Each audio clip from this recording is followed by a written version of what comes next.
Bonjour, Éric Morin, vous êtes PDG de la société Marie Morin et vous venez de sortir d'une magnifique intervention sur l'innovation à Agrovif 2017.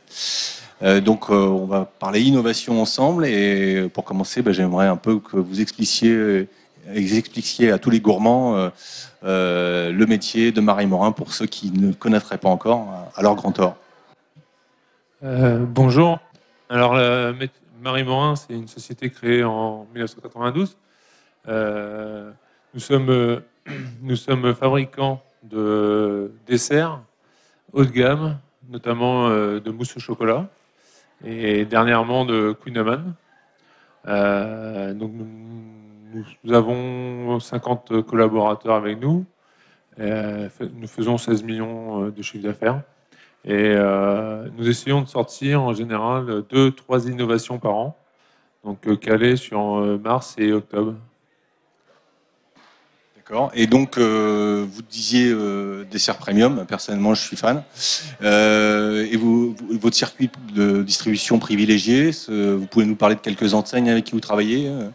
Alors, on travaille au moins 80% avec la GMS, qui est notre...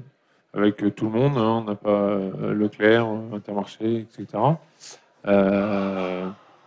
On essaye de se développer de plus en plus sur la RHF parce qu'on a un gros potentiel de développement sur ce secteur. Donc aujourd'hui, l'innovation, on entend ça souvent de nos clients, il y a une volonté de sortir des nouveaux produits pour être présent, pour répondre à des demandes aussi du marché, surtout dans le marché premium. Est-ce que vous nous expliquez en quelques mots quel était, je dirais, le processus d'innovation avant l'arrivée du PLM chez Marie Morin? Et puis on reparlera après, bien sûr, de ce que ça vous a amené naturellement. Le processus d'innovation chez Marie Morin, il est toujours un petit peu le même malgré le PLM. Ce qui a changé, c'est la structurer. Donc aujourd'hui, on a une idée, on a un besoin, une demande. Donc on va développer un produit. On développait un produit et puis on n'avait pas de structure exactement bien définie. Ce que va amener le PLM justement, c'est une structuration. C'est qu'on va suivre une ligne de conduite et avoir des historiques bien archivés sur tout l'ensemble du produit, sa création à sa fin de vie, s'il y a fin de vie un jour.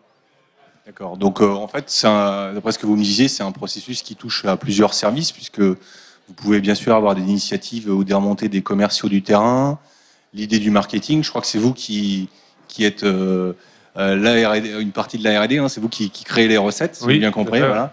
Et donc après, bien sûr, il y a toute une partie de validation de la qualité avant la production de la nouvelle référence, en fait, c'est ça?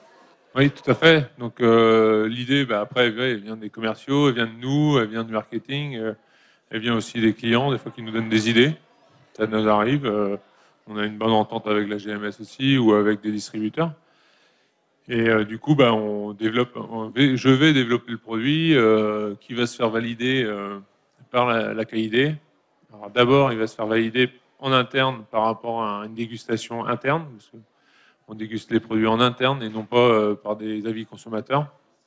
Et puis après, on va faire le processus de PLM, justement. On va les faire valider par la qualité pour aller vers le marketing qui, lui, va pouvoir créer ses emballages et faire son travail de marketing pour vendre au mieux le produit, quoi.